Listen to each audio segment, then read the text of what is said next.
Hello everyone, स्वागत है आप सभी का युवा एस एकेडमी के इस ऑनलाइन प्लेटफॉर्म पे। और आज जो है खुशी का भी दिन है, क्योंकि कई दिनों बाद जो है आप सभी से मुलाकात हो रही है। और दूसरा, हॉस्टल वार्डन का जो टेस्ट सीरीज है वो हम लॉन्च कर रहे हैं। 7 अप्रैल को पहला टेस्ट होने वाला है कंप्यूटर का। वो आप सभी के लिए क्या रहने वाला है, फ्री रहने वाला है। ठीक है, तो ऑफलाइन टेस्ट सीरीज स्टार्ट हो रहा है, तो जिनको भी ज्वाइन करना है ज्वाइन कर सकते हैं। और आप सभी बताइए, इतने दिनों बाद मुलाकात हो रही है तो क्या हाल चाल है आप सभी के। और जैसा कि आप लोगों को पता है कि 6 लाख प्लस फॉर्म गए हैं हॉस्टल वार्डन के, तो आप सभी जो है बहुत ही बेहतरीन तैयारी में बिल्कुल जुड़े होंगे। तो मैं भी आप सभी के लिए हॉस्टल वार्डन के कंप्यूटर का एक टॉपिक लेकर आया हूं, कंप्यूटर का वर्गीकरण। और इस टॉपिक में करीब करीब 50 क्वेश्चन है, और पूरे 50 क्वेश्चन क्या करेंगे, हम लोग कवर कर लेंगे। तो सभी तैयार हैं? बिल्कुल। अच्छा, तैयार है। चलिए, तो तैयार तो होंगे ही, क्योंकि कंप्यूटर है और हॉस्टल वार्डन का एग्जाम तो क्रैक करना है ना भाई। और हॉस्टल वार्डन का क्रैक करना है एग्जाम, तो आप समझ रहे हो कितना मेहनत करना होगा। ठीक है, तो जितने भी लोग बिल्कुल बेहतरीन तैयारी कर रहे हैं, आप सभी के लिए, आप समझ रहे हो, सिलेबस देख के आपको पता चल गया होगा कि कंप्यूटर और मैथ्स बहुत जरूरी है। तो कंप्यूटर जो है वो हम स्टार्ट करते हैं। पहला क्वेश्चन आपको बोलता है कि आउटपुट देखने के लिए आप किसका प्रयोग करते हैं, किस चीज का उपयोग करते हैं। तो कोई भी चीज आउटपुट हो, आउटपुट देखने के लिए हम बहुत सारी चीजों का उपयोग करते हैं, लेकिन आपको छांटना क्या है, तो ये 4 ऑप्शन में से एक ऑप्शन छांटना है। ठीक है, तो ये 4 ऑप्शन में देखो क्या दिख रहा है, मॉनिटर, कीबोर्ड, माउस, स्कैनर। तो आउटपुट पहले आपको समझना होगा कि आउटपुट का मतलब क्या होता है। तो 2 चीजें होती है, एक होता है इनपुट और दूसरा होता है आउटपुट। इनपुट मतलब कोई भी डेटा क्या कर रहे हो आप, कंप्यूटर के सीपीयू में दे रहे हो। और आउटपुट का मतलब सीपीयू से जो चीजें हमको मिल रही हैं। जैसे सीपीयू से मिलने वाली चीजों में हमको क्या आता है, तो प्रिंटर है ना। जो भी चीज आप प्रिंट करते हो, देखो कंप्यूटर में कमांड देते हैं, तो सीपीयू क्या करता है, उसको प्रोसेस करता है ना। जो भी डेटा आपने सीपीयू को दिया वो इनपुट हो गया, लेकिन वो जैसे ही आपका प्रिंट निकल कर आता है तो आप देख पाते हो, उसको आउटपुट कहते हैं। तो कीबोर्ड हो, माउस हो, स्कैनर हो, स्कैन करते हैं तो वो भी स्कैन होकर कहां जाता है, सीपीयू में जाता है। इसलिए ये भी क्या हो जाएगा, इनपुट डिवाइस हो जाएगा। तो ये तीनों ऑप्शन नहीं होंगे, तो आंसर क्या होगा, मॉनिटर। ठीक है, और मॉनिटर भी 3 प्रकार के होते हैं। कौन से 3 प्रकार होते हैं मॉनिटर के, तो पहला होता है grey scale monitor. Grey scale monitor मतलब देखे होगे, मतलब हमारे टाइम पे तो था, बचपन में क्या था, वो ब्लैक एंड व्हाइट टीवी नहीं होता था, ब्लैक एंड व्हाइट टीवी वैसे ही पता, ब्लैक एंड व्हाइट है ना, ब्लैक एंड व्हाइट। इसको हम क्या कहते हैं जी, ब्लैक एंड व्हाइट, इसको हम कहते हैं ग्रे स्केल मॉनिटर। वैसे ही मोनोक्रोम मॉनिटर होता है। क्या होता है जी, मोनोक्रोम मॉनिटर। ठीक है, तो जो मोनोक्रोम मॉनिटर होता है, इसमें 2 कलर होते हैं, है ना। कोई भी 2 कलर का अगर डिस्प्ले है तो उसमें उसको मोनोक्रोम मॉनिटर कहा जाता है। और एक होता है कलर मॉनिटर। ठीक है, कलर, रंगीन, रंगीन मतलब लाल। ठीक है, रंगीन का मतलब लाल, हरा और नीला। ठीक है, हाँ, जो छोटा सा होता था। ठीक है, तो लाल, हरा और नीला कलर का प्रयोग करके जिस मॉनिटर को बनाया जाता है उसको कलर मॉनिटर कहा जाता है। तो इस तरह से 3 तरह के मॉनिटर होते हैं। और मॉनिटर मतलब ये भी आप एक तरह का मॉनिटर ही है। ये जो आपको दिख रहा है ये भी क्या है, एक तरह का मॉनिटर ही है।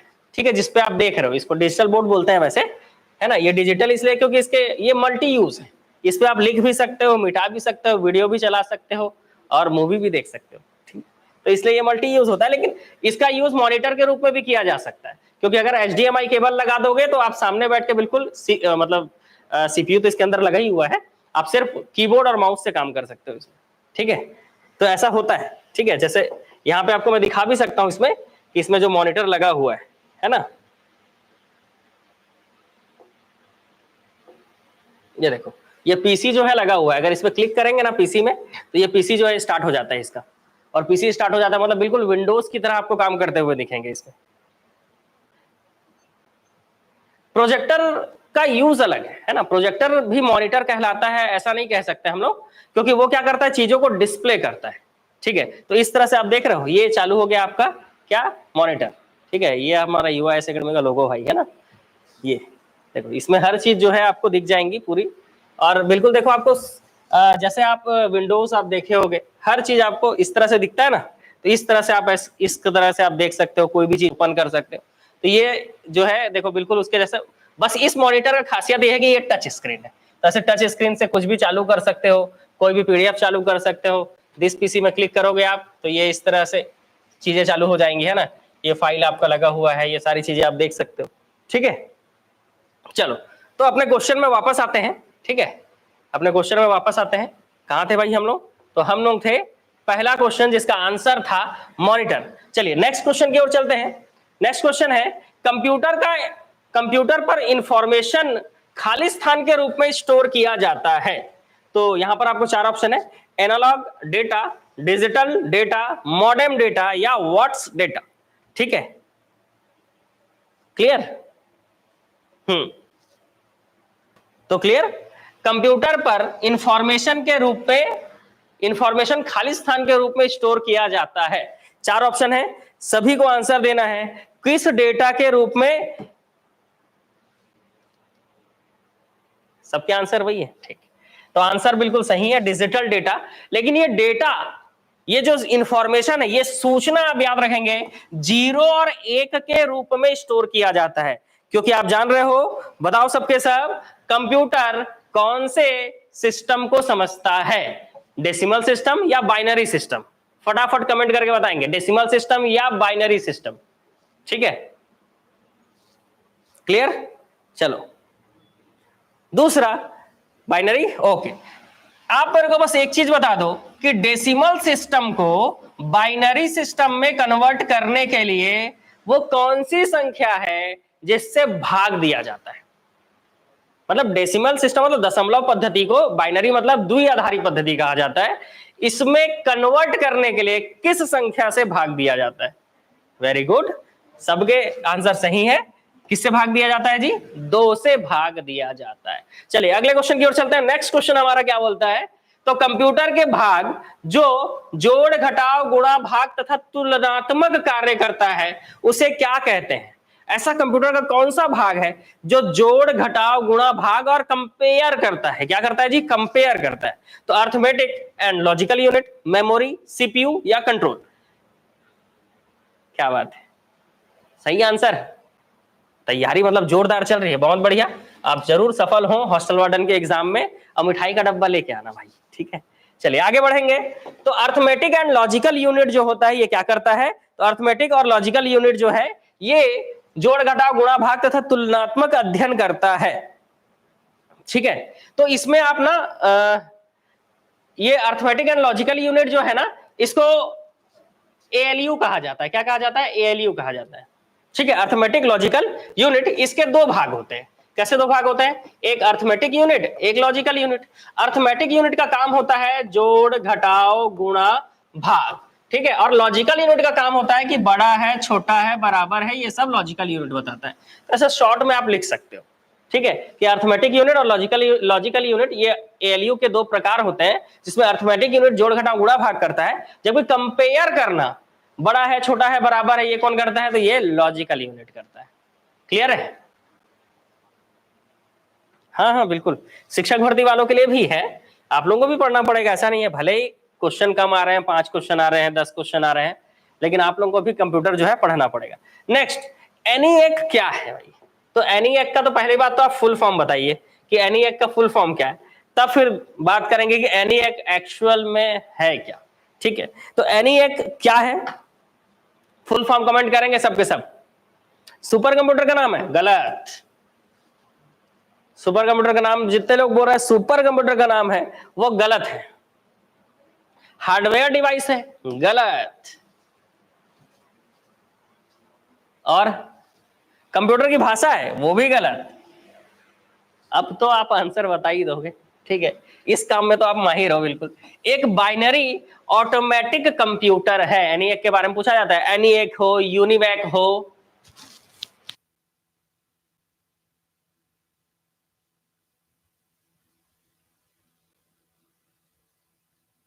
तो ये एक बाइनरी ऑटोमेटिक कंप्यूटर होता है। बताओ भला, कोई भी आंसर नहीं दे पाया इसका कि इसका फुल फॉर्म क्या होगा?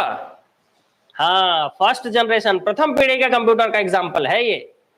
तो जो पढ़ा है ना कंप्यूटर की पीढ़ियां, जो इसके बाद पढ़ाऊंगा मैं नेक्स्ट टॉपिक में, तो कल बिल्कुल जुड़ के रहना भाई, कल इसका नेक्स्ट टॉपिक पढ़ाऊंगा, तो उसमें इसमें बता, इसको बारे में बताऊंगा, प्रथम पीढ़ी, द्वितीय पीढ़ी, तृतीय पीढ़ी, चतुर्थ पीढ़ी। ठीक है, हाँ क्या बोल रहे हो, कोई नहीं बता पाए? ठीक है, electric numerical integrated automatic computer. ठीक है, कुछ गलत नहीं हो गया?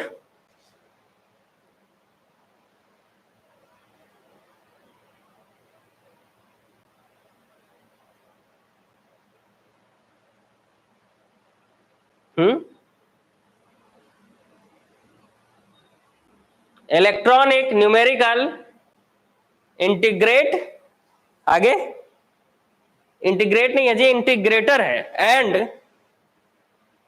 कैलकुलेटर।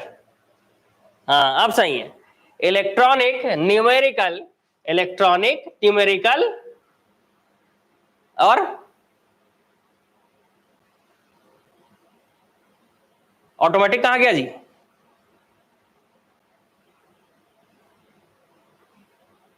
हाँ, दिक्कत क्या है पता है, यहां पे जो एनी एक लिखा हुआ है ना, इसका स्पेलिंग ही गलत है, इस कारण आपका मैच नहीं हो रहा है ना?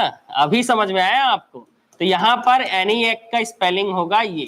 अब आप मिला सकते हो electronic numerical integrator and calculator. ठीक है, electronic numerical integrator and calculator. ठीक है, तो स्पेलिंग सही करके लिख लेना भाई, है ना? तो मैं तो बोल ही रहा था एनी एक, लेकिन यहां पर स्पेलिंग गलत है, ये थोड़े देर में आपको समझ में आया। ठीक है, चलो, देर आए दुरुस्त आए। ठीक, तो ये क्या होता है? एक बाइनरी ऑटोमेटिक कंप्यूटर होता है, फुल फॉर्म पता चल गया, बहुत बढ़िया। नेक्स्ट, प्रमुख मेमोरी खाली स्थान के समन्वय से कार्य करती है। किसके समन्वय से कार्य करती है, मतलब किसके साथ मिलकर काम करती है? विशेष कार्य कार्ड, रैम, सीपीयू या इंटेल। ठीक है, आपके ऑप्शन, 4 ऑप्शन आपके सामने हैं। हाँ, क्या आंसर लोगे जी, जल्दी बताओ जल्दी। प्राइमरी मेमोरी किसके साथ मिलकर कार्य करते हैं? ठीक है, ये मुख्य रूप से अगर इसकी बात करें तो ये इलेक्ट्रॉनिक और सेमीकंडक्टर मेमोरी होते हैं, है ना? इलेक्ट्रॉनिक और सेमीकंडक्टर मेमोरी होते हैं, लेकिन हाँ मैक्सिमम लोगों का आंसर है, देखो कुछ लोगों के आंसर रैम है। ठीक है, कि प्राइमरी मेमोरी रैम के समन्वय से कार्य करता है, तो ये गलत हो जाएगा। ठीक है, और बताइए।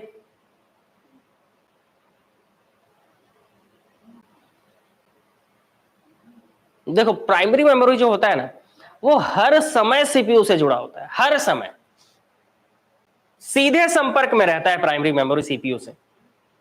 इसलिए इसका आंसर होगा क्या, कि प्राइमरी मेमोरी क्या करता है, तो प्राइमरी मेमोरी जो है सीपीयू के समन्वय से कार्य करती है। किसके? सीपीयू के समन्वय से कार्य करती है। देखो आप लोग लाइक नहीं कर रहे भाई वीडियो को, फिर गायब हो जाऊंगा 2-4 दिन के लिए, इसलिए लाइक कर दो भाई।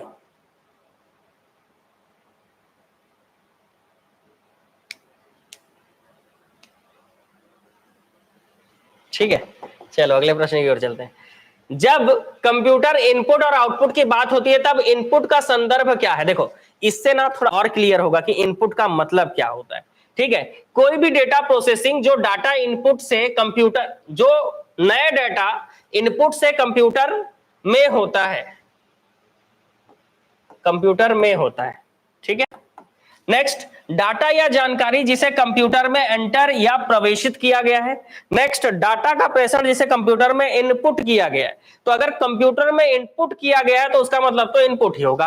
अब ए और बी में देख लेते हैं सही है कि गलत है। ठीक है, आप लोग तो सीधा आंसर बता रहे हो, वाह, आंसर नंबर डी बिल्कुल सही है।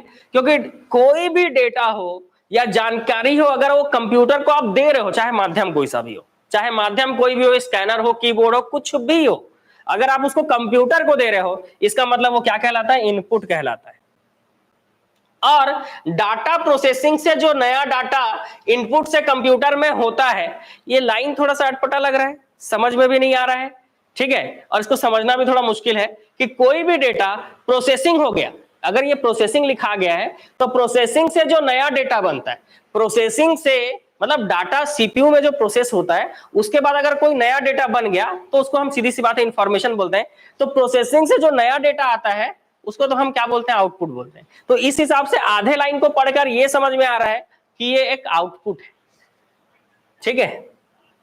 तो इसलिए इसका आंसर क्या हो जाएगा, ए गलत, तो आंसर बी और सी सही है, इसीलिए क्या लेंगे हम, ऑप्शन नंबर डी, जो कि बोलता है कि बी और सी सही है, बी और सी सही है, ठीक है।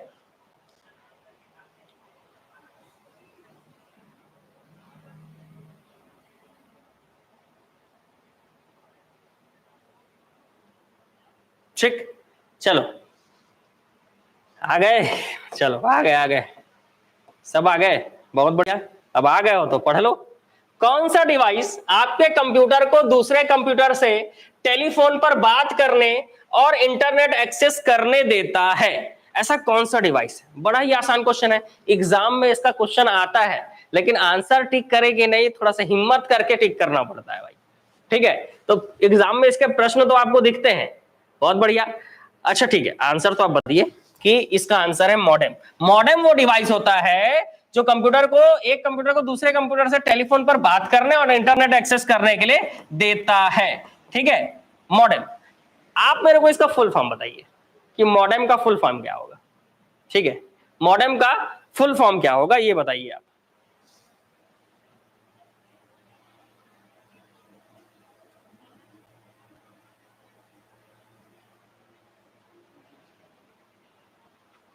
अब तो लड़के लोग ही बताएंगे भाई कि लड़के लोग का आबादी जो है, पॉपुलेशन यहाँ लाइव में कम क्यों है और लड़कियों का ज्यादा क्यों है? क्यों भाई लड़के लोग, मजा नहीं आता है भाई पढ़ने में, ध्यान भटकता है ना हमारा, ठीक है, पढ़ाई में हमारा ध्यान जो है थोड़ा कम रहता है और इधर उधर ज्यादा ध्यान रहता है हमारा, ठीक है।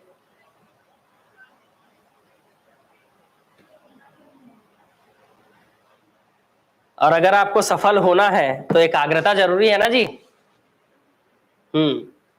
और एकाग्रता देखो, हमारे मतलब जितने भी लड़के हैं है ना, जो तैयारी कर रहे हैं, ठीक है, बॉयज लोग, हमारे अंदर ना सिर्फ एक ही चीज का कमी है, वो है कंसंट्रेशन। अगर आपका कंसंट्रेशन आ जाए ना, मतलब प्रॉपर बिल्कुल, तो सिलेक्शन होने से कोई नहीं रोक सकता होता है,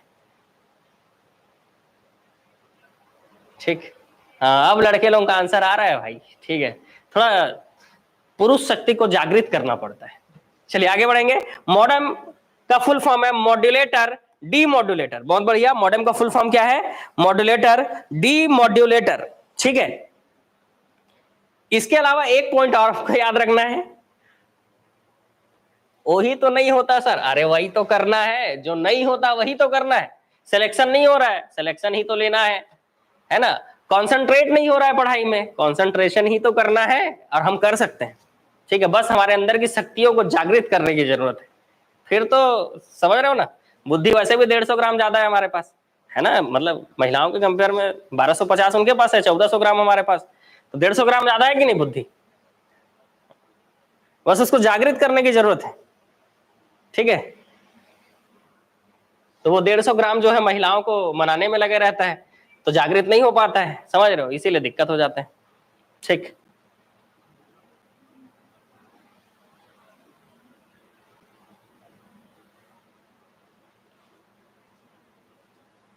खून भी ज्यादा है, वो तो लोग पी लेते हैं। अभी पुरुष शक्ति दिख रहा है बिल्कुल। देखो एक चीज और बता दो मॉडेम के बारे में, कि मॉडेम क्या करता है। तो मॉडेम जो है वो एनालॉग सिग्नल जो होते हैं, क्या होते हैं, जो एनालॉग सिग्नल होते हैं, ठीक है, एनालॉग सिग्नल जो होते हैं, इसको क्या करता है मॉडेम, एनालॉग सिग्नल को डिजिटल सिग्नल में बदल देता है, ठीक है। अगर आपसे पूछ ले कि उस डिवाइस का नाम बताइए जो एनालॉग सिग्नल को डिजिटल सिग्नल में बदल देता है, तो आपको आंसर लेना होगा क्या,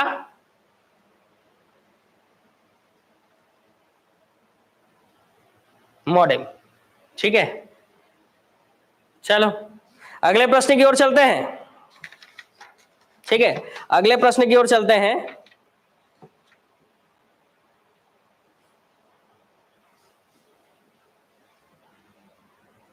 नेक्स्ट,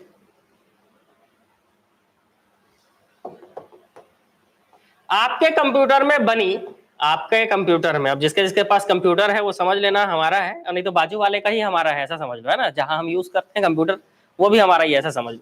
तो आपका कंप्यूटर, जो आपका कंप्यूटर है, कोई भी कंप्यूटर हो, इसमें बनी परमानेंट मेमोरी को क्या कहते हैं, है ना, कंप्यूटर में बनी परमानेंट मेमोरी को क्या कहा जाता है? बहुत बढ़िया, सही आंसर है, रोम कहा जाता है, रीड ओनली मेमोरी। इसका फुल फॉर्म क्या है जी? Read only memory. अब आप मेरे को एक चीज बताओ, है ना, थोड़ा सा अंदर घुसते हैं, ठीक है? क्यों अंदर घुसेंगे? क्योंकि कंपटीशन बिल्कुल तगड़ा रहने वाला है। 6 लाख लोग फॉर्म भरे हैं, इतने लोग एग्जाम देंगे हॉस्टल वार्डन का, तो कंपटीशन भी थोड़ा तगड़ा रहा है, क्वेश्चन भी थोड़ा अंदर से आना चाहिए, एकदम डीप लेवल का बिल्कुल, ताकि जो मेहनत करके जा रहा है उसको सफलता जरूर मिले, ठीक है? तो रीड ओनली मेमोरी, ठीक है, रीड ओनली मेमोरी की बात करें तो जो रोम होता है, इसमें प्रोग्राम की अगर बात करें तो प्रोग्राम कौन से लिंक के थ्रू डाला जाता है? कौन सा लिंक है जिसके थ्रू प्रोग्राम रोम में डाला जाता है, फिर उस लिंक को चला दिया जाता है ताकि डेटा बदला ना जा सके? उस लिंक को क्या कहते हैं? ये एक क्वेश्चन है आपके लिए। सेकंड क्वेश्चन कि ये किस प्रकार का मेमोरी है? वोलाटाइल है, नॉन वोलाटाइल है? वाह, बर्निंग मेमोरी, वाह, बर्निंग लिंक, कुछ भी। चलो एक आंसर तो सही आ गया कि रोम जो है वो नॉन वोलाटाइल है ना? रोम जो है वो क्या है? नॉन वोलाटाइल मेमोरी है, ठीक है? क्या है जी? Non volatile. रोम क्या है? नॉन वोलाटाइल या स्थायी मेमोरी कहा जाता है इसको। क्या कहा जाता है? स्थायी मेमोरी कहा जाता है, ठीक है? हाँ, switch link, right, fuse link. इतने देर बाद आंसर आया कि रोम में प्रोग्राम डालने के लिए फ्यूज लिंक का प्रयोग किया जाता है, ठीक है? काफी समय के बाद जो है आंसर आया, मतलब दिमाग का बत्ती जल गया, ठीक है, बहुत बढ़िया। बाकी लोग सुन के आंसर बताओगे, गलत बात है ना?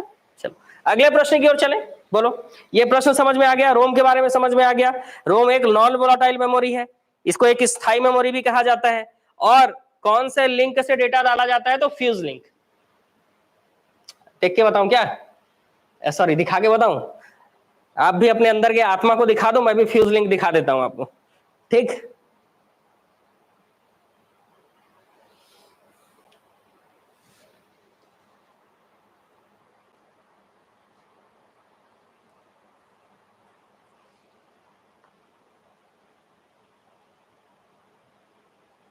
ठीक, आगे बढ़ते हैं नेक्स्ट क्वेश्चन की ओर कि कंप्यूटर की प्रोसेसिंग स्पीड किस चीज पर घटाया बढ़ाया जा सकता है? Turbo switch, bridge, micro processor या कीबोर्ड? देखो, कीबोर्ड से तो प्रोसेसिंग स्पीड बढ़ेगा नहीं भाई, ठीक है? और डेटा ब्रीच होगा नहीं, क्योंकि डेटा ब्रीच क्या होता है? डेटा लीक के रूप में आप इसको जानते हो, क्योंकि डेटा ब्रीच मतलब कोई आपके सिस्टम में घुस गया और आपके डेटा चुरा रहा है, तो ये डेटा ब्रीच होता है। तो डेटा ब्रीच आपका होगा नहीं, कीबोर्ड आपका होगा नहीं। अब दो चीजें बची, एक टर्बो स्विच और एक माइक्रो प्रोसेसर। अब इसमें 50-50 कर लो, क्या आंसर लोगे? ठीक है, इसमें आप 50-50 कर सकते हो और एकदम मन में जय माता दी बोलते हुए आंसर लो। हो सकता है आपका आंसर सही हो जाए। मैक्सिमम लोगों के आंसर जो है इसमें क्या है? माइक्रो प्रोसेसर है, जो कि गलत है। माइक्रो प्रोसेसर बताया नहीं कि कौन सा माइक्रो प्रोसेसर है, ठीक है? क्योंकि माइक्रो प्रोसेसर कम स्पीड वाले भी आते हैं और हाई स्पीड वाले भी आते हैं, तो ये आंसर होगा नहीं। मजा आ गया।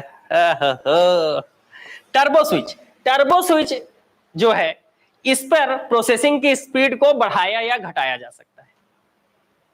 मेरा सही है? अच्छा, तो 50-50 में तो आंसर लेना था जी। इनपुट, आउटपुट और प्रोसेसिंग डिवाइसों के समूह को क्या कहा जाता है? बड़ा आसान क्वेश्चन है, एग्जाम में अगर आ गया तो गलत नहीं होना चाहिए कि इनपुट, आउटपुट और प्रोसेसिंग डिवाइसों के समूह को क्या कहा जाता है? ठीक है, क्लास खत्म होने के बाद वीडियो को शेयर जरूर करेंगे आप सभी।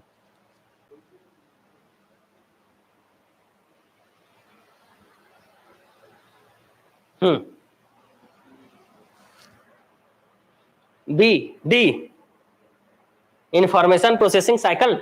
अच्छा, बहुत बढ़िया। और कोई?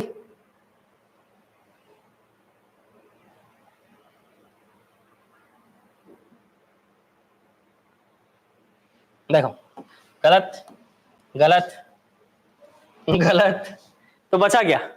कंप्यूटर सिस्टम, कंप्यूटर को पढ़ते नहीं हो आप। कंप्यूटर का मतलब क्या है? इनपुट डिवाइस, आउटपुट डिवाइस और प्रोसेसिंग डिवाइस।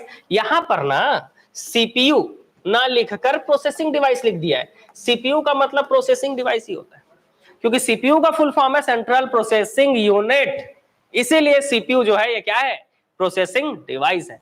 तो कंप्यूटर के लिए क्या चाहिए? इनपुट डिवाइस मतलब कीबोर्ड माउस, और प्रोसेसिंग मतलब सीपीयू हो गया, और आउटपुट डिवाइस का मतलब मॉनिटर। तो हो गया ना कंप्यूटर सिस्टम। ठीक है, हाँ चलो।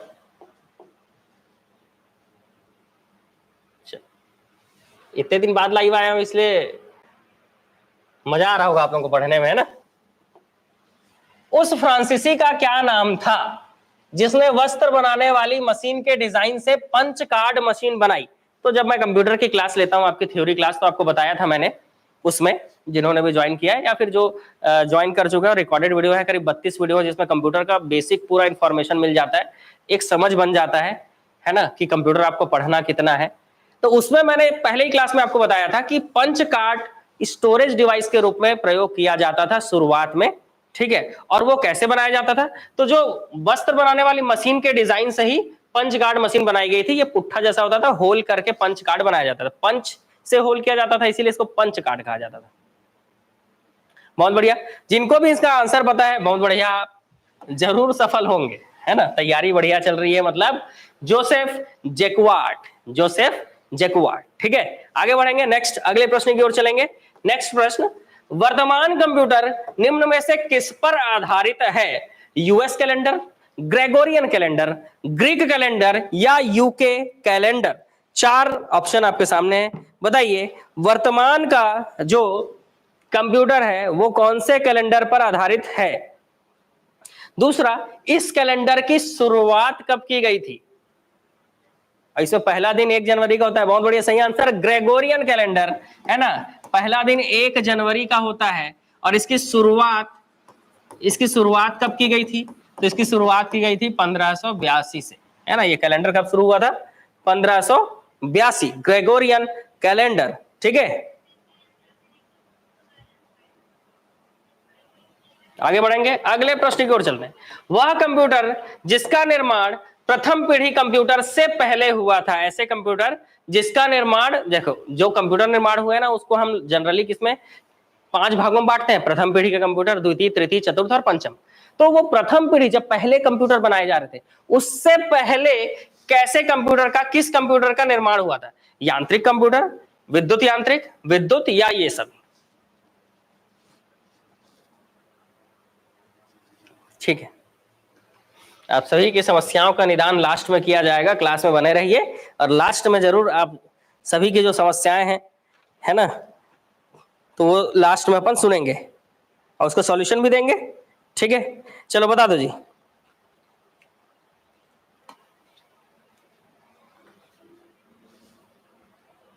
यांत्रिक, विद्युत यांत्रिक या विद्युत?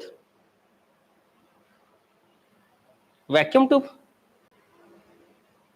ये तो ऑप्शन में ही नहीं है, कौन सी दुनिया से आ गए भाई।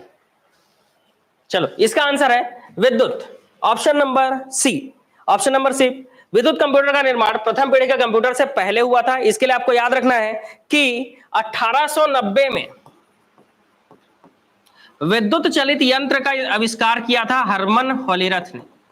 हरमन होलीरथ, विद्युत चलित यंत्र का आविष्कार किया था, अमेरिका के वैज्ञानिक थे हरमन होलीरथ, जिन्होंने 1890 में इसका आविष्कार किया था।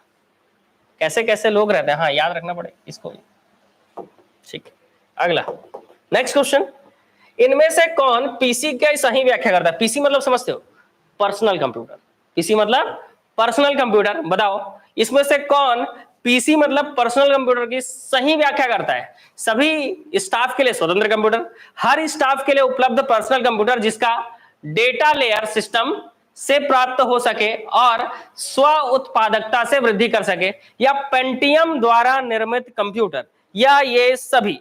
सारे ऑप्शन में है आपके कि किसे आप पर्सनल कंप्यूटर कहोगे। तो आज आपको पर्सनल कंप्यूटर का डेफिनेशन क्लियर हो जाएगा, बताएंगे आंसर। ऑप्शन नंबर डी, बहुत बढ़िया।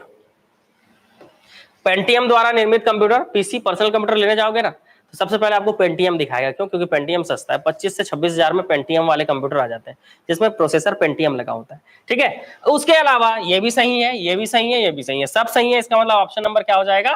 डी।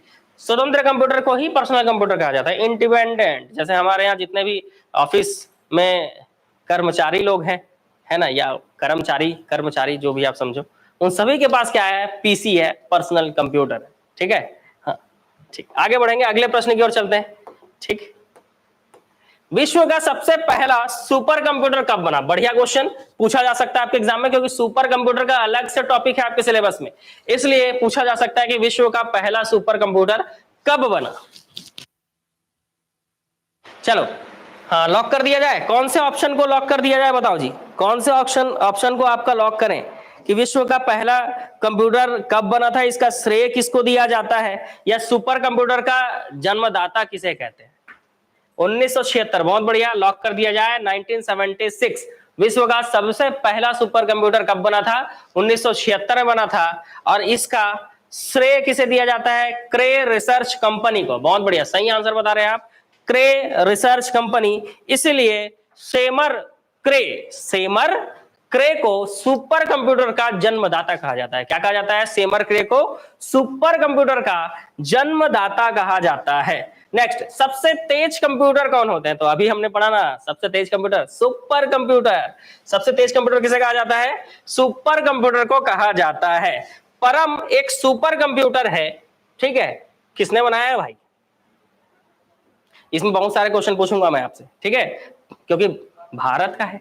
ठीक है, तो भारत द्वारा निर्मित सुपर कंप्यूटर को परम के नाम से जाना जाता है। और परम सुपर कंप्यूटर को बनाने वाली कंपनी का नाम बताइए। परम सुपर कंप्यूटर को बनाने वाली कंपनी का नाम क्या है?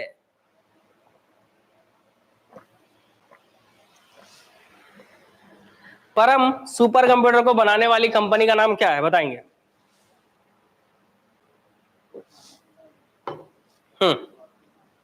सीडेक, बहुत बढ़िया। तो centre for development of advance computing Pune, ठीक है, इन्होंने परम को बनाया है। 2-4 क्वेश्चन आप सभी के लिए कि परम को किसने बनाया है? सीडेक पुणे ने बनाया है। उसी तरह से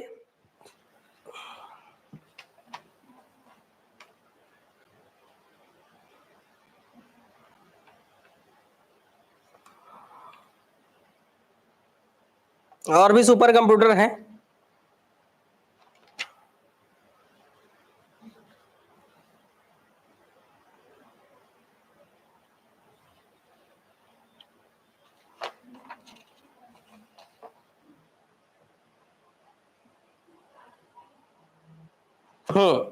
भारत के सुपर कंप्यूटर का जनक किसे कहा जाता है? एक क्वेश्चन ये कि भारत में, किसमें?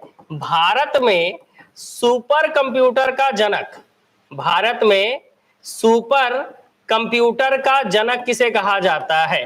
तो भारत में सुपर कंप्यूटर का जनक किसे कहा जाता है? ये नेक्स्ट क्वेश्चन आपका कि अनुपम सीरीज के सुपर कंप्यूटर, है ना, पहला क्वेश्चन। दूसरा, अनुपम सीरीज के सुपर कंप्यूटर को किसने बनाया है? भारत में ही। दूसरा, अगला क्वेश्चन है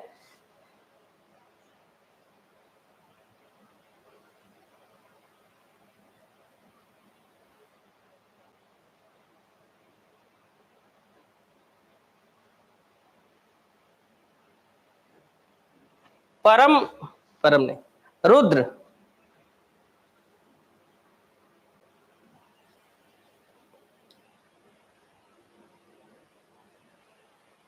बाकी तो क्वेश्चन में आएगा, बाकी सुपर कंप्यूटर क्वेश्चन में आएगा।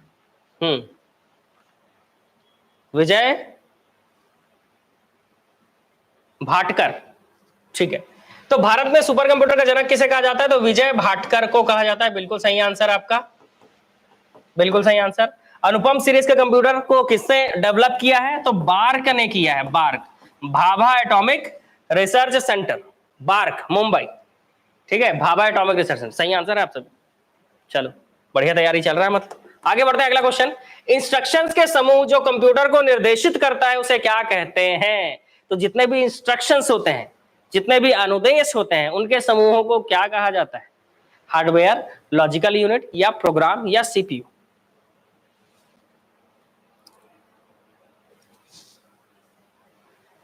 कौन कुछ भी बोल दे रहा है जी? बताओ, उसको तुरंत ब्लॉक कर देंगे। कौन है?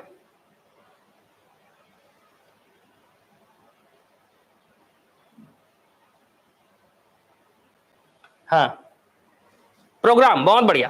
तो इंस्ट्रक्शन के समूह को प्रोग्राम कहा जाता है। प्रोग्रामों के समूह को क्या कहा जाता है, बता दीजिए। प्रोग्रामों के समूह को क्या कहा जाता है? फटाफट कमेंट कर दीजिए, प्रोग्रामों के समूह को क्या कहा जाता है। फिर अगला क्वेश्चन देखते हैं।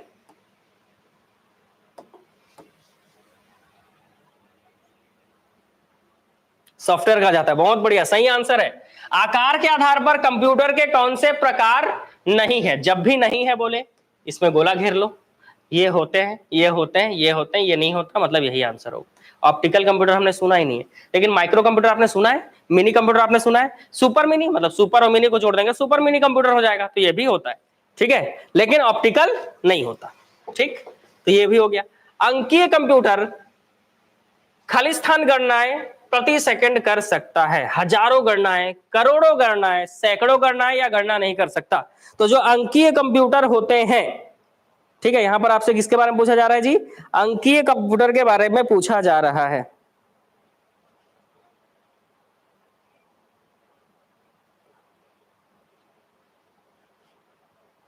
आप जान रहे हो जो अंकीय कंप्यूटर होते हैं वो किसका प्रयोग करते हैं? तो अंकीय कंप्यूटर जो है वो बाइनरी सिस्टम का प्रयोग करते हैं, ठीक है।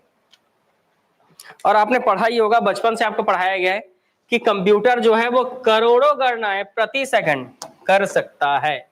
सुपर मिनी कंप्यूटर में कितनी संक्रियाएं प्रति सेकंड समाहित होती हैं? आ गया भाई सुपर मिनी कंप्यूटर का क्वेश्चन कि सुपर मिनी कंप्यूटर में कितनी संक्रियाएं प्रति सेकंड समाहित होती हैं? 10 लाख, 5 लाख, 3 लाख, या 1 लाख? बढ़िया है, यह क्वेश्चन अच्छा है कि सुपर मिनी कंप्यूटर में कितनी संक्रियाएं प्रति सेकंड हो सकती हैं। और आपसे यह भी पूछा जाएगा कि एक मिनी कंप्यूटर सुपर कंप्यूटर कैसे बन जाता है, यह भी आपसे पूछा जाएगा कि एक mini computer super mini computer कैसे बन जाता है, कौन सा सुपर चिप लगाने से mini computer super mini computer बन जाता है। वैसे इसका आंसर सही है आप सभी का कि 5 लाख संक्रियाएं कर सकता है। बस एक ही क्वेश्चन है कि बताओ एक मिनी कंप्यूटर है, ठीक है, क्या है जी? तो एक है मिनी कंप्यूटर, इसमें कौन सा चिप लगाओगे, ठीक है, इसमें कौन सा चिप आप लगाओगे कि ये सुपर मिनी कंप्यूटर बन जाएगा? क्या बन जाएगा? सुपर मिनी कंप्यूटर बन जाएगा। कौन सा चिप लगाएंगे कि ये सुपर मिनी कंप्यूटर बन जाएगा? बताएंगे कौन सा चिप लगाया जाए? ऑप्शन दूं? नहीं नहीं नहीं, ऑप्शन नहीं, बिना ऑप्शन के जी। ऑप्शन दे देंगे तो फिर तैयारी का मतलब क्या होगा? बिना ऑप्शन के आंसर बता दो तब तो लगे कि हाँ आप जो है बाकी लोगों से आगे चल रहे हैं। कौन सा चिप?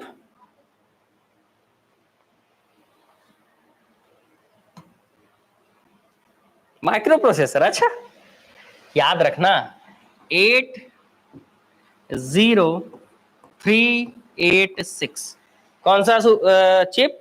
8038 super chip. याद रखना इसको, है ना, थोड़ा अंदर से क्वेश्चन आएगा ना जी, ठीक है। तो अब थोड़ा सा कंप्यूटर को थोड़ा सा डीप लेवल में पढ़ेंगे। वैसे भी आप ऊपर ऊपर तो पढ़ ही लिए होगे, ठीक है, और इतना डीप तो आपको पढ़ाएंगे नहीं ना, तो आपको पढ़ा देते हैं, कम से कम आपको याद रहे, ठीक है। तो मिनी कंप्यूटर जो है वो सुपर मिनी कंप्यूटर कब बन जाता है? जब उसमें 80386 सुपर चिप लगा दिया जाता है, ठीक है। चलो अगले प्रश्न की ओर चलते हैं। नेक्स्ट, माइक्रो कंप्यूटर में जो नहीं आते हैं उनका नाम बताइए। माइक्रो कंप्यूटर में जो नहीं आते हैं, तो यहां पर उत्तर जो है वो नहीं वाला लेना है, ठीक है। यहां पर क्या करना है? उत्तर जो है वो नहीं वाला लेना है कि कौन सा कंप्यूटर माइक्रो कंप्यूटर में नहीं आता है, ठीक है। तो गृह कंप्यूटर आएगा, व्यक्तिगत कंप्यूटर, गृह कंप्यूटर मतलब घर में रखा कंप्यूटर तो माइक्रो कंप्यूटर है, छोटा है इसलिए तो घर में रख रहे हो। व्यक्तिगत कंप्यूटर पर्सनल लैपटॉप जैसे, और लैपटॉप तो हो ही गया। तो उसके बाद क्या आ गया आपका? एटॉमिक कंप्यूटर, अब एटॉमिक कंप्यूटर समझ रहे हो कितने बड़े रहते होंगे, ठीक है, तो ये माइक्रो कंप्यूटर के श्रेणी में नहीं आते हैं। सोचो कितना बड़ा सिस्टम लगा रहता है, बड़े बड़े घर जैसे होते हैं कंप्यूटर, एटॉमिक कंप्यूटर, ठीक है। कंप्यूटर में जो भी डेटा फीड किया जाता है वह कंप्यूटर के जिस हिस्से में दिखता है उसे क्या कहते हैं? जो भी डेटा डाला जा रहा है आपको यह बताना है कि वो कंप्यूटर के जिस हिस्से में दिखता है वह क्या कहलाता है? Window system, show system, display system या स्क्रीन। तो दो तीन ऑप्शन आपको सही लगेंगे इसमें, है ना। आपको बताना है कि कोई भी डेटा आप डाल रहे हो वो आपको कहां दिख रहा है, किस हिस्से में दिख रहा है। चार ऑप्शन है आपके सामने, ठीक है। तो वो आपको कहां दिखता है जी? स्क्रीन पर दिखता है। कहां दिखता है? स्क्रीन पर दिखता है, इसलिए इसका आंसर क्या लेना होगा आपको? स्क्रीन लेना होगा, ठीक है।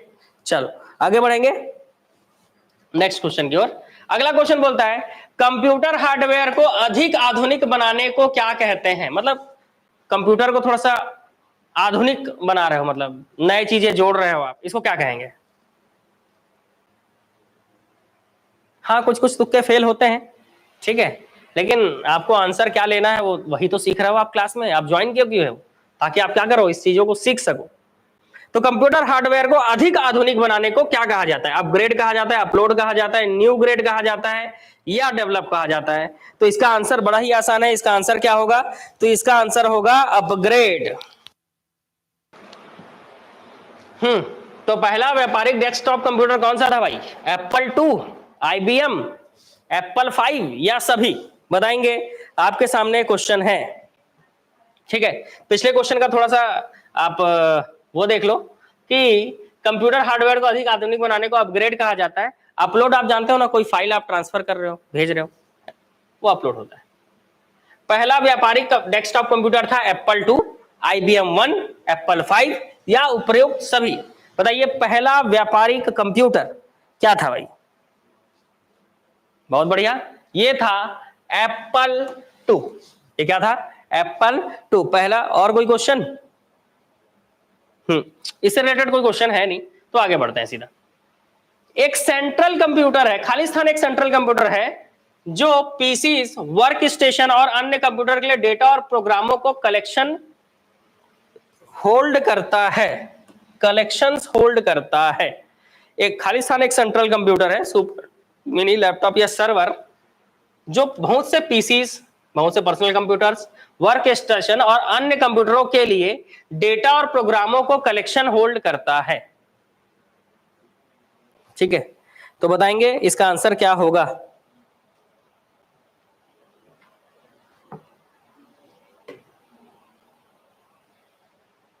क्या बोल रहे हो भाई?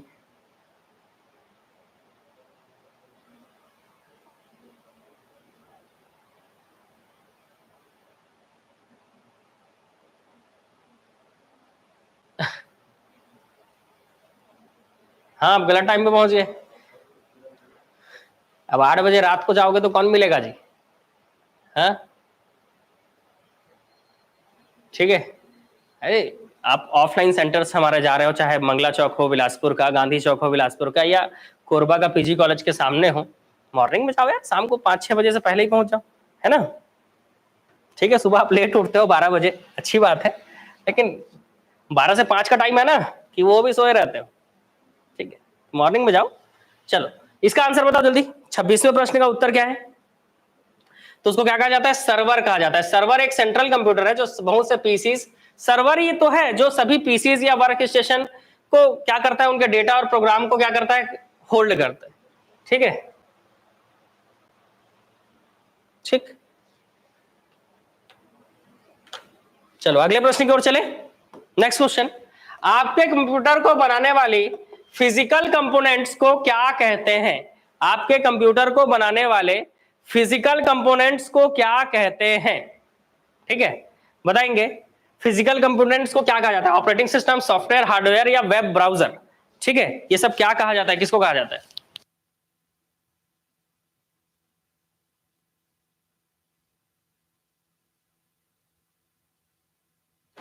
हाँ जी, तो ये सब किसको क्या कहा जाता है जी? तो इसको क्या कहा जाता है? इसको कहा जाता है फिजिकल कंपोनेंट्स को हार्डवेयर। क्या कहा जाता है? हार्डवेयर। चलिए अगले प्रश्न का उत्तर दीजिए कि कंप्यूटर की भाषा में बॉम्ब का तात्पर्य क्या है? कंप्यूटर की भाषा में बॉम्ब का तात्पर्य क्या है?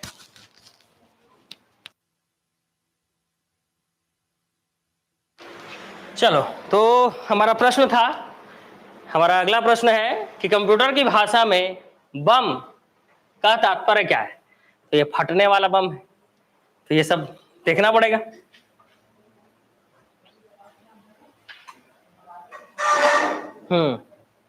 ठीक है।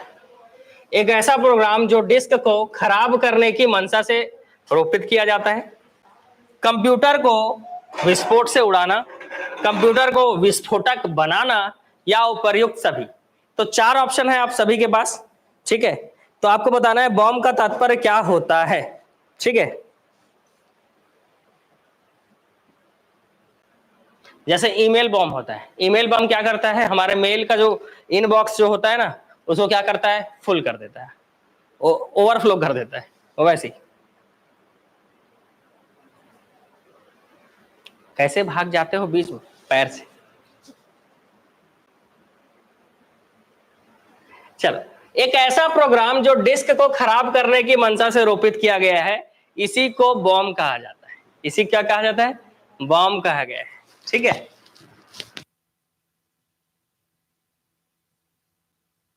ठीक है। नहीं तो सही तो बोल रहा हूँ जी? नहीं सही बोल रहा हूँ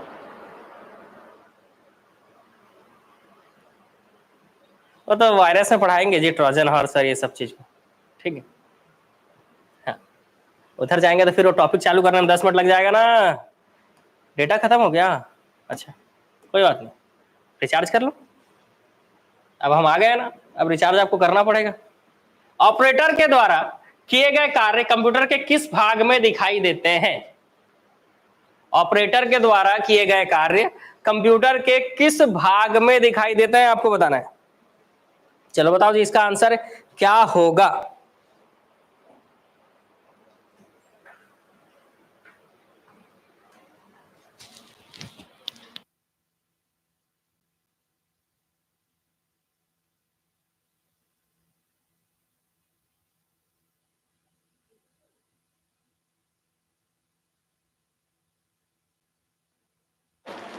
तो आंसर है आपका VDU। चलो बहुत बढ़िया, वीडियो विजुअल डिस्प्ले यूनिट है ना, जनरली हम इसको मॉनिटर भी बोल देते हैं। और मॉनिटर का मतलब मॉनिटर को नापा कैसे जाता है कि कितना बड़ा है? तो हमेशा याद रखना, विकर्ण से नापा जाता है, ऐसे डायगनली। मॉनिटर को हमेशा कैसे नापते हैं जी? ऐसे नापते हैं, विकर्ण से, है ना, डायगनली नापा जाता है। चलो अगला, निम्नलिखित में से किस समूह में केवल आउटपुट डिवाइस है? चलो अच्छा क्वेश्चन है कि आउटपुट डिवाइस के समूहों को बताना है कि इसमें से कौन सा समूह आउटपुट डिवाइस को दिखाता है, बताइए।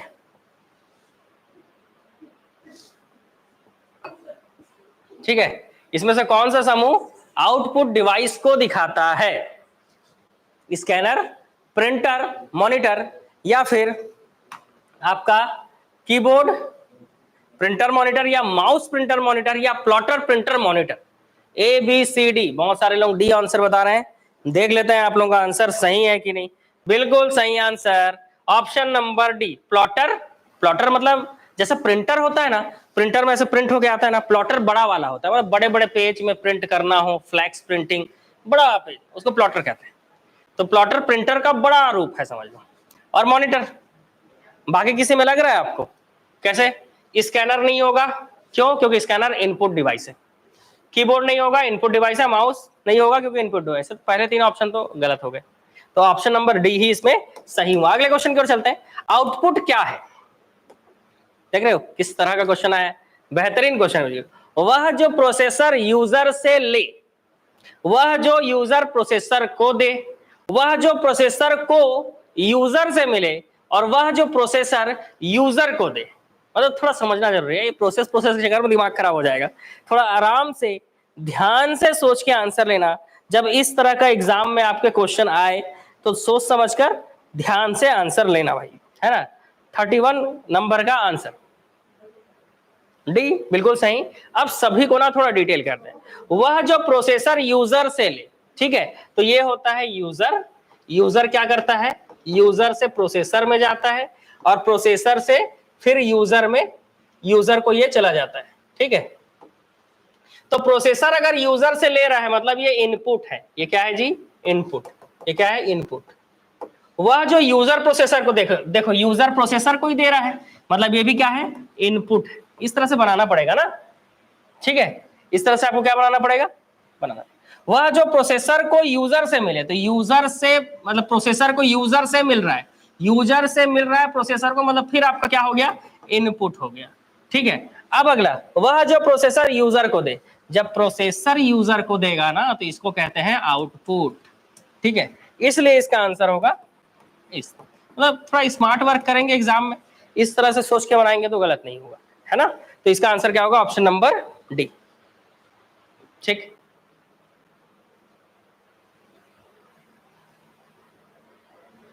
सही है। अगला, व्यक्तिगत कंप्यूटर है तो सबसे साधारण स्टोरेज डिवाइस या उपकरण है, मतलब पर्सनल जो कंप्यूटर होते हैं ना उसमें स्टोरेज डिवाइस के रूप में सबसे साधारण चीज बताइए। फ्लॉपी डिस्क पहले यूज होता था, अब नहीं। यूएसबी अंगूठा ड्राइव, जिप डिस्क या हार्ड डिस्क ड्राइव। तो व्यक्तिगत जो कंप्यूटर होता है उसमें सबसे साधारण स्टोरेज डिवाइस जो है हार्ड डिस्क ड्राइव है, क्योंकि ये सस्ता होता है। अब इसका जगह ले लिया है एसएसडी ने, इसका जगह अब किसने ले लिया है, एसएसडी ने, solid state drive. Solid state drive, पहले ये एच हार्ड डिस्क ड्राइव हुआ करता था, एचडीडी, जो कि एसएसडी में अब बदल गया है, क्योंकि एसएसडी अपडेटेड चीज है, मतलब छोटा सा चीज, एकदम छोटा सा क्लिप, और वो एसएसडी है। और हार्ड डिस्क कितना बड़ा होता है, मैग्नेटिक होता है थोड़ा, है ना, मैग्नेटिक डिस्क लगा होता है हार्ड डिस्क में, है ना, वो सीडी घूमता है तो स्टोरेज वाला चीज जो है वो काम करता है, सीडी नहीं घूमा मतलब हार्ड डिस्क खराब हो गया, ठीक। तो पहले भी और अभी भी हार्ड डिस्क ड्राइव का प्रयोग होता है जी, स्टोरेज के लिए हार्ड डिस्क का ही प्रयोग करते हैं, एसएसडी महंगा पड़ता है ना। कंप्यूटर के लिए निम्न में से कौन से डिजिटल इनपुट डिवाइस उपकरण है, मतलब इसमें से कौन सा इनपुट डिवाइस है, इसमें से डिजिटल कैमकॉर्डर, माइक्रोफोन, स्कैनर या ये सभी। तो देखो ये माइक्रोफोन है, ठीक है, ये माइक्रोफोन है, इसमें मैं बोल रहा हूं आप तक सुनाई दे रहा है, मतलब बोल रहा हूं तो कंप्यूटर में पहले जा रहा है उसके बाद आपके तरफ पहुंच रहा है, तो कंप्यूटर में पहले जा रहा है इसलिए ये इनपुट डिवाइस है। स्कैनर, कोई भी चीज स्कैन करोगे वो जाएगा किसमें, कंप्यूटर में, सीपीयू में, मतलब ये भी इनपुट डिवाइस है। डिजिटल कैमकॉर्डर, जिस कैमरे से आप मुझे देख रहे हो ये भी डिजिटल कैमकॉर्डर है, तो सीधी सी बात है ये भी क्या है, इनपुट डिवाइस है, क्योंकि ये वीडियो कैप्चर करके कंप्यूटर को भेज रहा है, ठीक है। ये सभी होगा इसका आंसर, इसका उत्तर क्या होगा, ये सभी। अगला, किस मेमोरी में लिखी हुई सूचनाएं माइक्रो प्रोसेसर द्वारा केवल पढ़ी जा सकती है, मतलब कौन से मेमोरी में सूचना को माइक्रो प्रोसेसर केवल पढ़ सकता है, केवल और केवल क्या कर सकता है, पढ़ सकता है। तो कौन से मेमोरी में लिखी हुई सूचनाओं को माइक्रो प्रोसेसर केवल और केवल पढ़ सकता है, रैम है, रोम है, सीडी रोम है या फ्लॉपी डिस्क है, बताइए इसमें से कौन सा आएगा।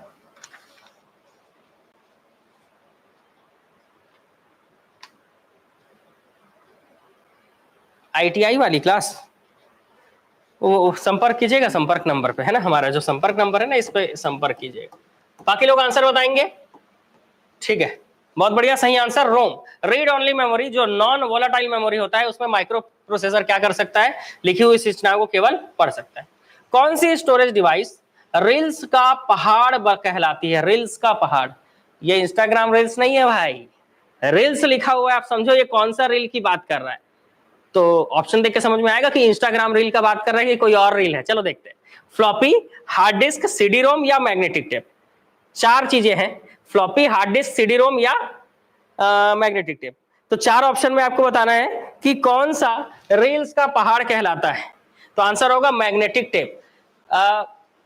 पुराने समय में या कुछ समय पहले आप देखोगे सीडी होता था, सीडी नहीं, कैसेट होता था, कैसेट के अंदर रील होता था लंबा, मतलब उसको खोल के निकालते थे वो लंबा खिंचा जाता था, भूरा कलर का, याद आया, उसको मैग्नेटिक टेप कहते हैं, उस कैसेट को क्या कहते हैं, मैग्नेटिक टेप, ठीक है, याद आया।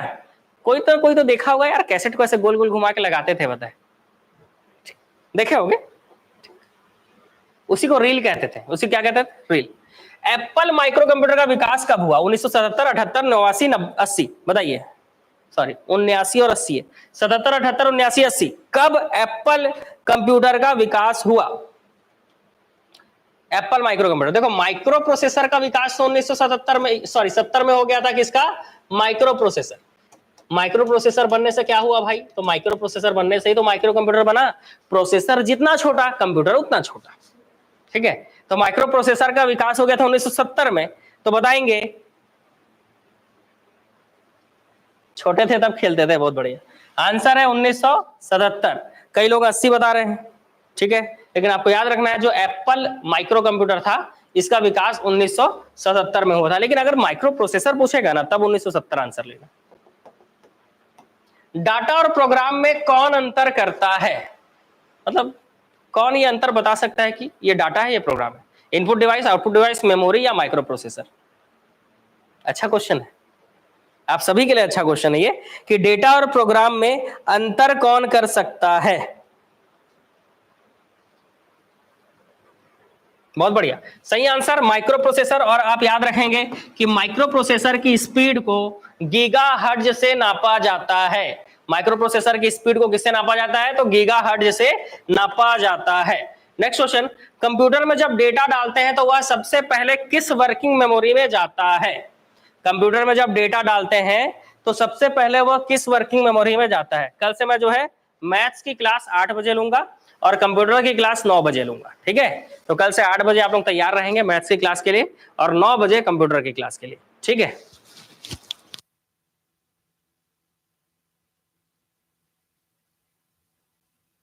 ठीक है भाई, तो कंप्यूटर में जब डेटा डालते हैं तो सबसे पहले किस वर्किंग मेमोरी में जाता है? तो सबसे पहले देखो भाई, ये जो मैथ्स का बुक है ना, मैथ्स का बुक हमारा मार्केट में आ गया है। तो जो भी हॉस्टल वार्डन और शिक्षक भर्ती के लिए तैयारी कर रहे हैं इसमें सारा टॉपिक आपको मिल जाएगा, ठीक है? ये क्षेत्रमिति भी है, त्रिकोणमिति भी है, बीजगणित भी है, सब है इसमें।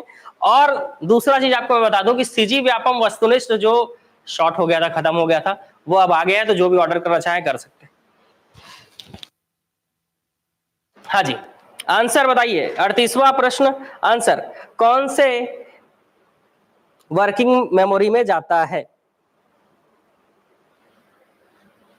सी, बिल्कुल सही आंसर, रैम है ना, रैंडम एक्सेस मेमोरी। इसी को वोलाटाइल मेमोरी कहा जाता है, वोलाटाइल मेमोरी, ठीक है? गलत नहीं करेंगे। नेक्स्ट, अगला क्वेश्चन, प्रोसेसिंग डिवाइस या उपकरण का उदाहरण होगा, इसमें से कौन सा प्रोसेसिंग डिवाइस होगा? चुंबकीय या मैग्नेटिक इंक रीडर, गलत। टैबलेट पीसी, गलत। स्कैनर, गलत। विशेष कार्य कार्ड, स्पेशल वर्किंग कार्ड, मतलब एक कार्ड होता है ना जी। प्रोसेसर कैसा होता है? तो एक चिप होता है, ठीक है? तो इसका आंसर क्या होगा? Option number C. आप सही, इसका आंसर सही बता रहे हैं, ठीक है, बिल्कुल सही।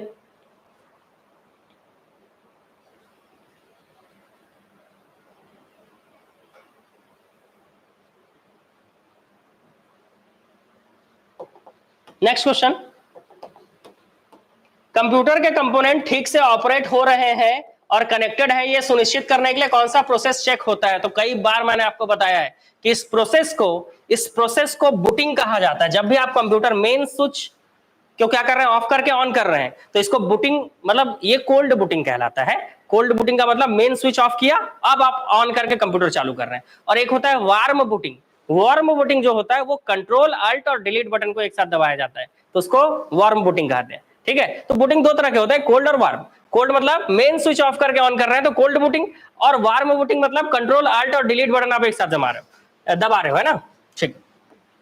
तो बूटिंग जो है यही बताता है, यही चेक करता है कि सारे कंपोनेंट, चाहे इनपुट डिवाइस हो, आउटपुट डिवाइस हो, कनेक्ट है कि नहीं। कनेक्ट है तो कंप्यूटर बीप के साउंड से स्टार्ट हो जाता है।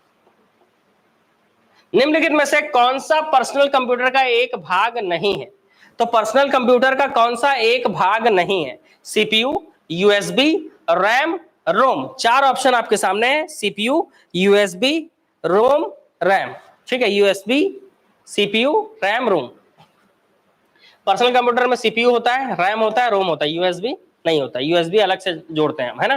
तो इसलिए ये नहीं होता है, इसलिए ये आंसर होगा नहीं, मतलब उसको पहले अंडरलाइन कर लेते हैं, ठीक है? तो ये आंसर होगा। हाँ, यूएसबी का फुल फॉर्म बताइए।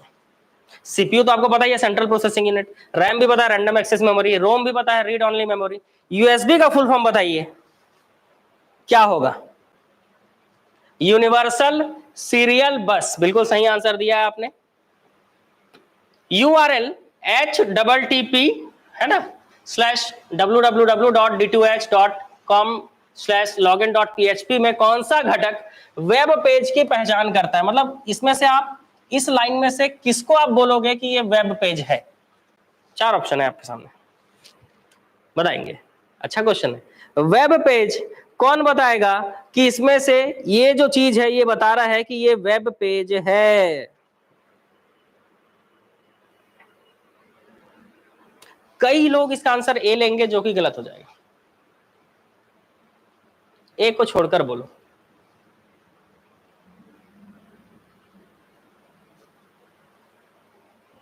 CD, हाँ सब उड़ गए। हेलो भाई, मजा आ गया। login.php जो लिखा हुआ है ये बताता है वेब पेज के साथ पहचान करता है ये। ठीक, हाँ नया चीज पता चला, नोट कर लेना है। निम्नलिखित में से कौन सा सुपर कंप्यूटर नहीं है? परम है, नहीं है मतलब इसको अंडरलाइन कर लो। एका, एका आपने सुना है कि नहीं बताओ? क्रे तो है, क्योंकि क्रे ने ही बनाया था, सुपर कंप्यूटर का जन्मदाता कहा जाता है इसको। ठीक है, तो एका तो है, सॉरी एका तो, एका में डाउट है, पीडीए में डाउट है। ठीक है,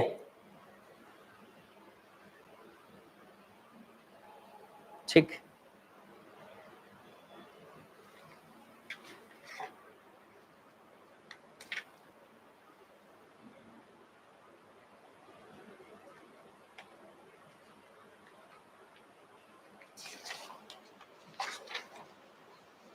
अच्छा, इसका जो पीडीएफ है वो टेलीग्राम में मिल जाएगा आप लोगों को, है ना?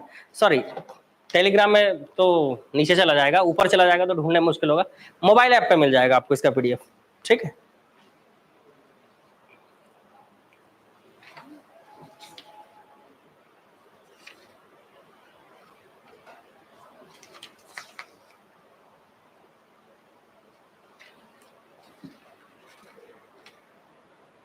हाँ ठीक है।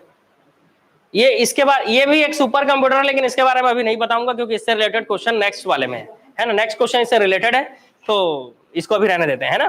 पीडीए जो है ये सुपर कंप्यूटर नहीं है, परम, क्रे और एका है।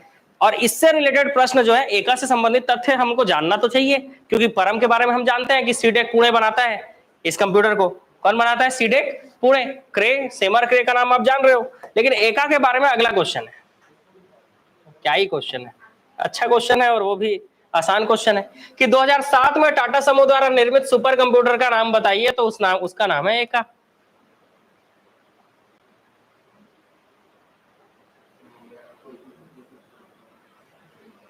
ऐसे क्वेश्चन कौन से बुक में दिया रहता है? ऐसे क्वेश्चन लक्ष्मण सर के नोट्स में मिलता है।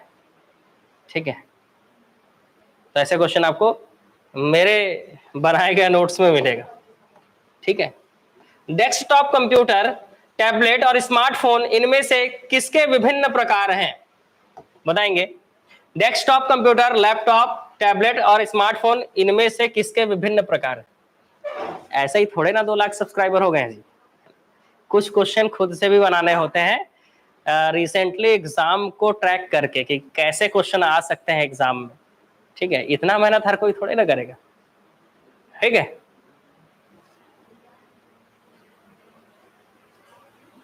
Desktop computer, laptop computer, tablet, smartphone इनमें से किसके विभिन्न प्रकार हैं? Mini computer, micro computer, super computer या मेन फ्रेम कंप्यूटर? बताइए।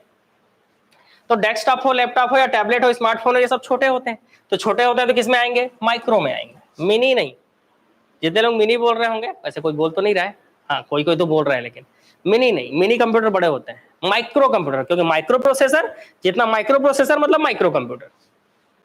ठीक है, चलो अगले प्रश्न की ओर चलता है। नेक्स्ट क्वेश्चन हमको बोलता है घरेलू उपयोग हेतु सर्वप्रथम छोटे कंप्यूटर का डिजाइन किसने किया था? अच्छा क्वेश्चन है, उसी से रिलेटेड क्वेश्चन है कि छोटे कंप्यूटर का डिजाइन किसने किया था पर्सनल यूज के लिए? मजा आएगा, बेहतरीन क्वेश्चन है, अब तो मजा आ ही जाएगा।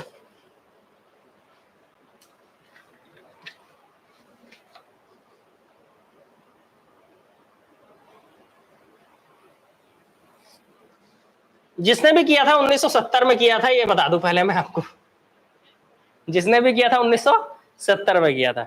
चलो कई लोग ये बोल रहे हैं गलत गलत गलत, ये है जॉन ब्लैंकन बेकर।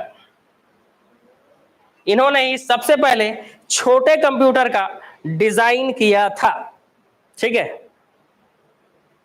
और डिफरेंस इंजन नामक पहला कंप्यूटर का डिजाइन किसने किया था? तो आप जानते हो कंप्यूटर के जन्मदाता चार्ल्स बैबेज 1822, चार्ल्स बैबेज 1822, ठीक है। चलो अगले प्रश्न की ओर चलते हैं। नेक्स्ट क्वेश्चन, मैक एक प्रकार का पर्सनल कंप्यूटर है जिसे खालिस्तान द्वारा निर्मित किया गया है। तो आप जान रहे हो मैक ओएस जो ऑपरेटिंग सिस्टम, जैसे एंड्रॉइड ऑपरेटिंग सिस्टम होता है, ठीक है, यूनिक्स है, लिनक्स है, वैसे ही मैक ओएस जो है वो एप्पल के कंप्यूटरों में आता है, ये याद रखेंगे, है ना। ऐसा सुनते नहीं है, सोचते भी है।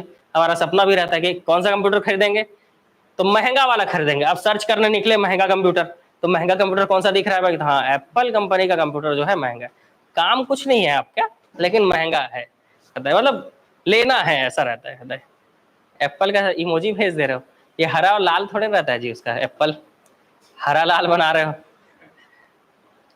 हाँ। तो एप्पल का कंप्यूटर मत लेना है, क्योंकि आपके काम का नहीं है। आपके काम का जो कंप्यूटर है वो विंडोज कंप्यूटर होते हैं, ठीक। विंडोज में भी बहुत महंगे महंगे कंप्यूटर आते हैं भाई, जितना प्रोसेसर हाई लोगे उतना महंगा कंप्यूटर, पर एकदम ज्यादा नहीं, अपने यूज के हिसाब से। कंप्यूटर हमेशा जो है वो अपने यूज के हिसाब से लिया जाता है, ठीक है। तो अपने यूज के हिसाब से आप ले सकते हो, जितना काम उतना। डेल, एचपी और ये सब तो नाम ही है। वैसे नंबर 1, मतलब भारत की नंबर 1 कंपनी है एचपी, ठीक है। तो अगर आप एचपी के कंप्यूटर्स लेते हो तो सेटिस्फाई रहोगे, ठीक है। लेकिन थोड़े महंगे होते हैं, समझ रहे हो, जो अच्छा है वो महंगा तो रहेगा ही, ठीक है। जैसे कई लोग बोलते हैं सर आपके कोर्स बहुत महंगे, हालांकि महंगे नहीं है, लेकिन फिर भी कई लोगों को लगता है कि बहुत कोर्स आपके महंगे, तो अच्छी चीजों का तो पैसा ज्यादा लगेगा ना भाई, ठीक है। चलो फाइनली आज का जो क्लास है कंप्यूटर का वर्गीकरण वो कंप्लीट होता है, ठीक है। इसके अलावा जो हमारा कांटेक्ट नंबर है, जो भी हॉस्टल वार्डन की तैयारी कर रहे हैं, आप जान रहे हैं कि आपको जो है हॉस्टल वार्डन की तैयारी बिल्कुल मजबूती से कराया जा रहा है हमारे यहाँ। और इस बार तो ज्यादा से ज्यादा हमको क्या करना है, सिलेक्शन कराना है भाई हॉस्टल वार्डन में आप लोगों का। ये हमारा संपर्क नंबर है, ठीक है। इसमें आप जो है व्हाट्सअप कर सकते हैं, क्योंकि कॉल उठाने का टाइम होता नहीं है। और अगर आपको कॉल में ही बात करना है तो आप इस नंबर पे कर सकते हैं सुबह 10 बजे के बाद, है ना, सुबह 10 बजे से 8 बजे शाम तक, रात 8 बजे तक बोल सकते हैं। तो ये व्हाट्सअप के लिए है ये वाला नंबर, ठीक है। और ये कॉलिंग के लिए है। अब आपकी जो समस्याएं हैं बताइए, काफी दिन बाद मिल रहे हैं तो समस्या सुनते हैं आपका।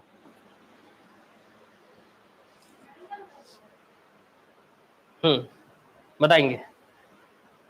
पुलिस का क्लास, हाँ, जो मैथ्स पढ़ाऊंगा वो पुलिस, शिक्षक भर्ती, हॉस्टल वार्डन सब में काम आना है, तो वो सब में चलेगा। पीडीएफ एप्लीकेशन में देंगे, ठीक है। तेली लोग से यही उम्मीद था, यही क्वेश्चन आएगा। और आपका डिजिटल बोर्ड कितने का है? 2 पेटी का है,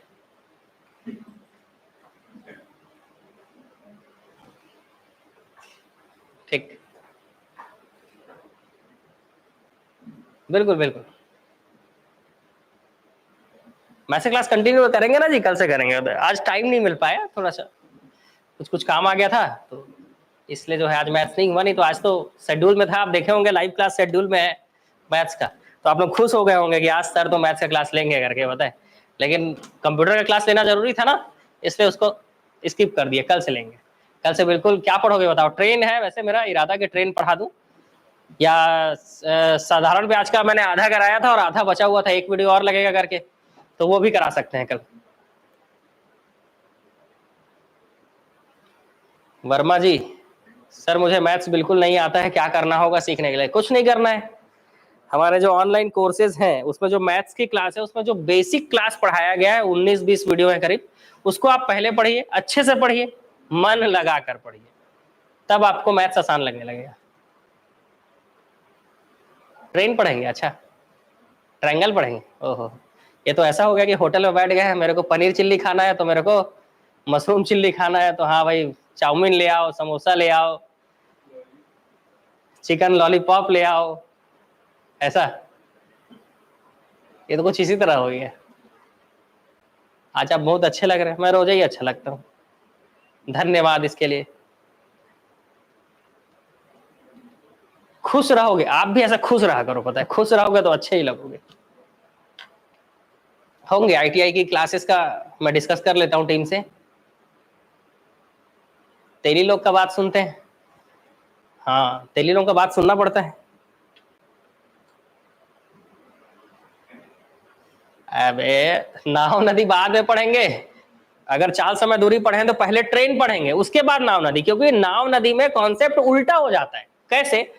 वो ऐसे कि अगर एक ट्रेन इधर से आ रही है और एक ट्रेन इधर से आ रही है तो दोनों जल्दी क्रॉस हो जाएंगे, लेकिन आप समझो नदी इधर बह रही है, नदी इधर बह रही है और नाव इधर, अपोजिट डायरेक्शन में दोनों, है ना। तो नदी अगर इधर बह रही है तो नाव को चलाने में कितना मेहनत लगेगा, समय ज्यादा लगता है। जब 2 ट्रेन एक दूसरे को क्रॉस कर रहे हो तो समय कम लगेगा, लेकिन नदी और नाव एक दूसरे को क्रॉस कर रहे हैं, मतलब एक दूसरे के अपोजिट डायरेक्शन में, समय ज्यादा लगता है, इसीलिए कॉन्सेप्ट बदल जाता है नाव नदी में, इसलिए नाव नदी को लास्ट में पढ़ेंगे।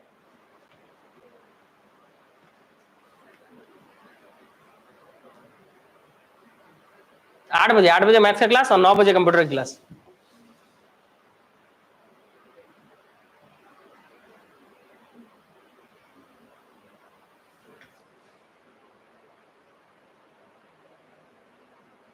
चलो, तो वीडियो को शेयर कर दीजिएगा, है ना, ऐसे मैं उम्मीद रखता हूं आप सभी से।